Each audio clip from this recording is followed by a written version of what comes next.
नमस्कार, मैं हैं वीरू और आप देख रहे हैं दमदार खबर। दोस्तों, आज हमारी टीम आ पहुंची लखनऊ के लाल नगर हरदोइया गांव में और हमारे बीच प्रधान पद के उम्मीदवार जी नागेंद्र जी हैं। उन्होंने प्रधानी का चुनाव में कदम रखा और विजय भी हुए। लोग उनसे कैसे सहमत हुए, जनता के बीच में वो किस मुद्दे के साथ गए, लोगों से बातचीत की, महिलाओं से बातचीत की, लोगों से क्या बातचीत की, युवाओं से बातचीत की, हम उन्हीं की जुबानी से जानने की कोशिश करें। पहले हम सर को बहुत बहुत बधाई देना चाहेंगे चुनाव जीतने। सर, आपको बहुत बधाई चुनाव देने के लिए। धन्यवाद धन्यवाद। सर, आप जो आपने चुनाव लड़ा है प्रधानी का, किस उद्देश्य से चुनाव लड़ा है सर?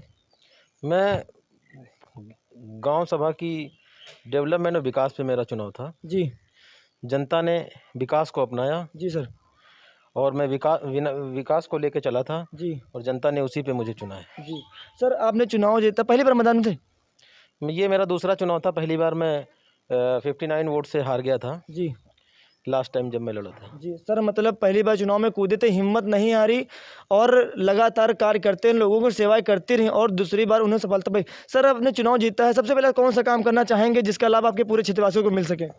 सबसे पहले मैं ज़्यादा मेरा ध्यान होगा विकास पे, जी गांव का डेवलपमेंट हो जी और जो गरीब हैं, मजदूर हैं, उनकी जो योजनाएं होती हैं वो प्रॉपर वे में उन तक पहुँचें। जी जो राशन वितरण प्रणाली की जो व्यवस्था थी उसको ख़त्म करेंगे। जी गांव की साफ़ सफाई की व्यवस्थाएं हैं, जी स्कूल की व्यवस्थाएं हैं, जी जो स्कूल में जो हमारे यहाँ दिक्कतें हैं जी उनको मैं उनका समाधान करने की कोशिश करूँगा। जी सर, ये जो चुनाव होता है, जो गांव ग्राम पंचायत का चुनाव होता है, लोग इसमें बजट को महत्व देते हैं कि लोग इतना बजट लेकर मैदान में आते हैं। कितना बजट लेकर सर मैदान में आए थे आप?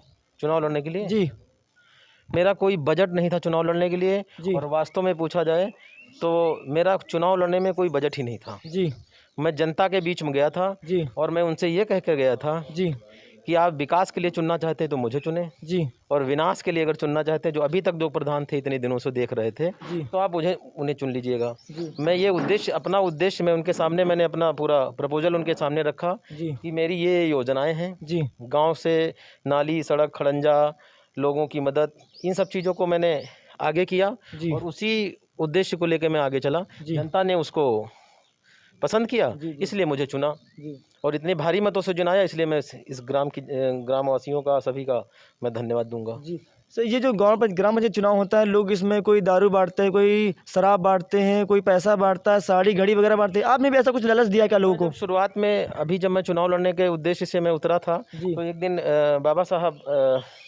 भीमराव अंबेडकर जी की जयंती पे एक प्रोग्राम हुआ था। जी जी, आपके गांव में बने आगे। उस प्रोग्राम में मैंने ऐलान किया था जी कि दारू शराब से दूरी बनाए रखना है, जी युवाओं का जो बिगाड़ने का काम करती है। मैं प्रधानी का चुनाव लड़ने आया था इससे मुक्ति दिलाने के लिए, जी नशा मुक्ति दिलाने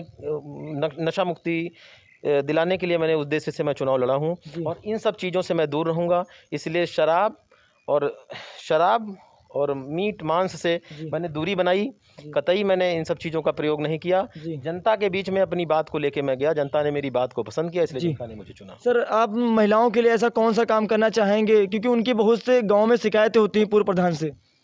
महिलाओं की जो समस्या होंगी मैं तुरंत वहीं समाधान करने की कोशिश करूंगा और मैं चाहूँगा कि जिस तरह मैं वोट मांगने दरवाजे दरवाजे देहरी देहरी गया हूं, उसी प्रकार मैं समस्या का समाधान करने के लिए जनता के दरवाजे पर जाऊंगा। जी सर, उनकी एक शिकायत होती है कि जैसे 60 साल वृद्धा पेंशन और जो कॉलोनी वगैरह में, इसमें प्रधान पक्ष विपक्ष का काम करते हैं। मैं कोशिश करूंगा, जो पात्र होंगे शुरुआत में वहाँ से करूँगा। जी और जो महिलाएं हैं, ख़ास तौर से उनको पेंशन दिलाने की, 60 साल जो होती है, वो सब व्यवस्थाएं देने का मैं काम करूंगा।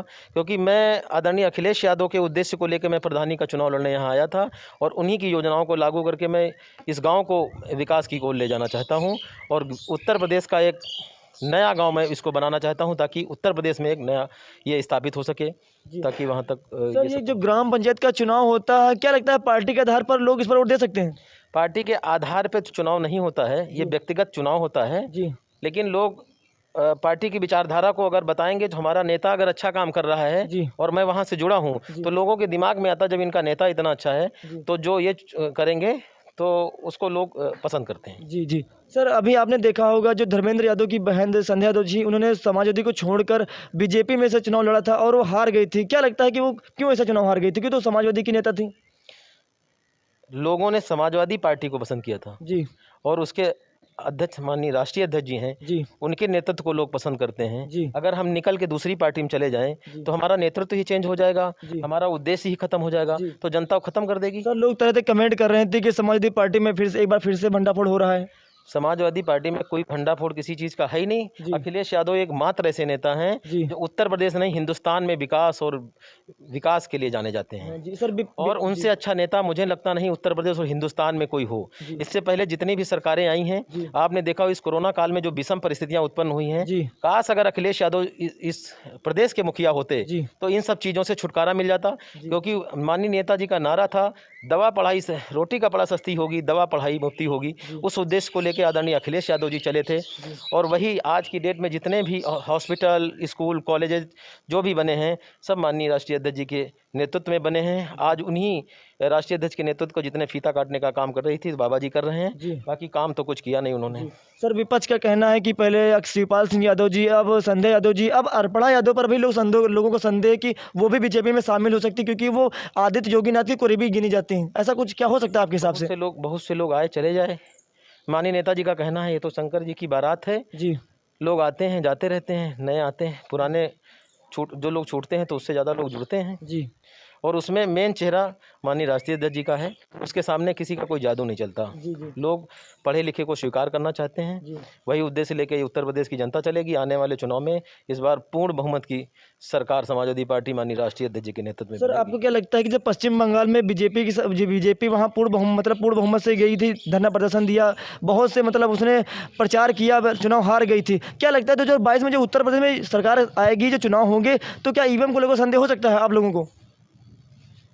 विकास और विनाश की राजनीति करने में अंतर है, जनता समझ चुकी है। जी वहाँ विनाश की राजनीति कौन कर रहा है, विकास की राजनीति कौन कर रहा है। जी ईवीएम पे हम लोगों को संदेह है, जी क्योंकि जितने चुनाव बैलेट पेपर से आज की डेट में हुए हैं, जी उत्तर प्रदेश के अंदर जो अभी निकाय चुनाव हुए, जी ये जो जी जी हाँ जिला परिषद के जी प्रधानी के जो चुनाव हुए, जी आपने देखा होगा ये सब बैलेट पेपर से हुए। जी सामने आपको वोट दिखाई दिया है, जी हमको पता है कि हमने इस निशान पे वोट डाला है। जी सारे समर्थित कैंडिडेट हमारे जीते हैं। जी और लखनऊ के अंदर जिला परिषद का जो अध्यक्ष होगा वो समाजवादी पार्टी का बनेगा। जी और उत्तर प्रदेश में इस समय लहर चल रही है माननीय अखिलेश यादव की। जी और भारतीय जनता पार्टी को लोग देखना नहीं पसंद कर रहे हैं। चुनाव की देरी है, जिस समय चुनाव का बिगुल बजेगा जी जनता अपने आप फैसला ले लेगी और आदरणीय अखिलेश यादव को पुनः मुख्यमंत्री बनाएगी। सर पश्चिम बंगाल में देखा हो, जो ममता बनर्जी जिस आक्रोश के साथ उनको आपने सुना होगा कि जो वो थे ना सीबीआई जांच वाले, उनको कमरे में बंद करवा दिया, जितने बेकार लोग थे, जितने खतरनाक लोग थे, सबको अंदर। क्या अखिलेश यादव ऐसा कुछ कर सकते हैं 2022 के चुनाव में? माननीय अखिलेश जी इस तरह की राजनीति करते ही नहीं है। जी अखिलेश जी का तो काम है, वो तो आज भी वही चीज़ें लेकर, अगर झूठ की राजनीति करते होते तो आज उत्तर प्रदेश के मुख्यमंत्री होते। जी लेकिन उन्होंने अपने जो मैनिफेस्टो था, आज तक कोई झूठा वादा नहीं किया उन्होंने। जी अगर झूठा वादा करके आना होता जी तो आज मुख्यमंत्री वही होते। भारतीय जनता पार्टी ने इतने सपने दिखाए थे, जी इतने झूठे वादे किए थे कि जनता ने सोचा था यहाँ राम राज्य आ जाएगा, जी सारी व्यवस्थाएं हो जाएंगी जी और सब कुछ घर बैठे मिलने लगेगा। हुआ क्या? आप देख रहे हैं, त्राही जनता कर रही है। उत्तर प्रदेश बिल्कुल बर्बादी की कगार पे है। जी जी और मुझे लगता है यही स्थिति कायम रही जी तो मुझे लगता है ये जो विनाश का जिम्मेदार है जी वो बाबा योगी आदित्यनाथ है इस अब समय। सर हम बात कर लेते हैं आपके ग्राम सभा चुनाव की बात। सर आपके गांव में जो युवा लोग हैं, जो 18+ के लोग हैं, उनके लिए क्या संदेश देना चाहेंगे आप? इस चुनाव में जो आप जीते हैं, उनके लिए क्या करने वाले हैं? मैं उनके तो यही उद्देश्य लेके मैं चुनाव जीता हूँ कि युवाओं को मैं इन सब चीज़ों से, जो नशे से है, इससे दूर रखा जाए जी और वो पढ़ाई करें, अपनी पढ़ाई जी करके एक मुकाम हासिल करें, जी ताकि जब शिक्षित और शिक्षा जब बढ़ेगी जी तभी विकास हो सकता। जी जिस घर में शिक्षा बढ़ी है जी वहाँ विकास हुआ है। सर उन युवाओं की एक चॉइस होती है कि हमारे ग्राम सभा क्षेत्र में एक खेलकूद का मैदान होना चाहिए। क्या आपके खेलकूद मैदान है? ये हमारी सोच है और मैं यही सोच लेके चुनाव लड़ा हूँ कि माननीय आदरणीय अगर हमारे राष्ट्रीय अध्यक्ष जी इस प्रदेश के मुखिया बनते हैं जी तो मैं ज़रूर यहाँ स्टेडियम का निर्माण कराऊंगा, जी सौंदर्यीकरण का काम कराऊंगा। जी क्योंकि मुझे लगता है कि अभी जब हमारी सरकार थी तो उससे पहले जनेश्वर मिश्रा ग्राम मैंने राष्ट्रीय अध्यक्ष जी से कराया था। ये जो सीसी रोड जितनी बनी है जी जी ये सब उन्हीं के नेतृत्व में उन्होंने कराई थी। जी और मेरी ये सोच है कि यहाँ पे एक स्टेडियम बने। जी सर आपके क्षेत्र में, आपके गांव में कितने वो गांव लगते हैं? हमारे गांव में 2 गांव आते हैं, खरदैया और लालनगर। सर कितनी वोट होगी? 1557।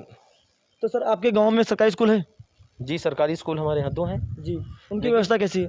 स्थिति बहुत जर्जर है। जी एक जो लालनगर का गांव है वहाँ मुझे लगता कि बिल्कुल अव्यवस्था है। जी जो हमारे गांव का है वहाँ भी स्थितियाँ ख़राब हैं। पहले के जो पूर्वज जो रहे हैं जी उन्होंने क्या स्थिति करी है उसको बदलने का हम काम करेंगे। जी जो जनता ने जो मुझे जिसे चुना मैं सोचा बदलाव उसको दिखना चाहिए। जी जी सर, आपके गांव में कोई सरकारी अस्पताल वगैरह?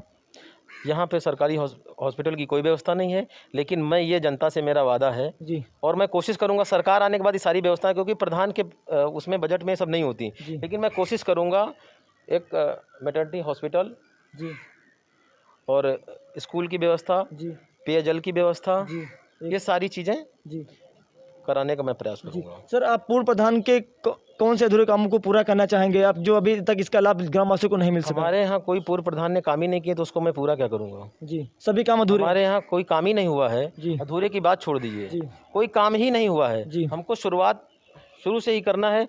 जो काम करना था बिगाड़ के ही किया, उन्होंने बिगाड़ ही दिया और कुछ नहीं किया। गौशाला हमारे यहाँ बना था, मुझे लगता कागजों पे है, जी बाकी बाहर कुछ मुझे दिख नहीं रहा है। जी सर, जनता की शिकायत रहती है कि प्रधान चुनाव जीतने के बाद गांव की समस्याओं को भूल जाते हैं, सिर्फ अपने घर के बारे में लगे रहते हैं। हमारी गांव की जनता भी जानती है। मैंने जनता से वादा किया है जी कि हम अपने लिए कुछ नहीं करेंगे। जी और मैं आपके चैनल के माध्यम से भी जनता से ये अपील करना चाहता हूँ, कहना चाहता हूँ जी कि अपने लिए मैं कुछ नहीं सोचूंगा, ना करूँगा, जी ना मैंने अपने परिवार के लिए कुछ सोचा। ये परिवार मेरा गाँव है। जी जब गाँव गरीब से शुरुआत होगी तब यहाँ तक पहुँचेगा। जी जी मेरा ये उद्देश्य, यही उद्देश्य लेके मैं चुनाव लड़ा हूँ। इसलिए पिछले 40 सालों का रिकॉर्ड टूटा है इसमें। जी इतनी वोटों से कोई नहीं जीता जितनी वोट से हमारी जनता ने हमको ये प्यार दिया। जी जी सर, जनता की एक और शिकायत रहती है कि चुनाव के समय जो दौरा होता है चुनाव का, उसमें जो प्रधान के साथ रहते हैं खुला समर्थन में, उन्हीं का विकास होता है, जो उनके साथ नहीं तो उनका विकास नहीं होता, ऐसा जनता का कहना है। हमने अपने लोगों से लगातार, हमारे लोग जानते हैं, जी हमारे लोग हमको भी जानते हैं। और मेरे लोगों ने, सबसे अच्छी बात है, मेरे लोगों ने पहले कह दिया जी कि भैया पहले गरीब जनता की सुनी जानी चाहिए जी और जो पात्र हैं वहाँ से शुरुआत होनी चाहिए, जी ताकि कोई उंगली ना उठा सके। जैसे आज तक हमारे गांव में परिवारवाद का बोलबाला था, जी जो किया परिवार में किया। जी जी गांव की जनता जो पात्र थे बेचारे आज भी उसी तरह हैं जैसे पहले थे। जी जी मैं इसको बदलने के लिए आया हूं जी और इस बदलाव को मैंने सोचा है, इसीलिए जनता ने मुझे चुना है और ये बदलाव करके रहूँगा। जी खैर, हमारे लिए देखना दिलचस्प होगा कि माननीय प्रधान जी इस गांव का कितना विकास करते रहे। हम अपनी इस ग्राउंड रिपोर्ट में आपको दिखाते रहेंगे, समय समय पर प्रधान के कामों का निरीक्षण करते रहेंगे और प्रधान जी के काम को अपने इस चैनल के माध्यम से दिखाते रहेंगे। खैर, हमारे लिए बने रहे, हमारे साथ देखते रहे दमदार खबर, क्योंकि खबर आपके भारत और आपके गाँव की। कैमरा मैन सनी के साथ बीरू, लखनऊ।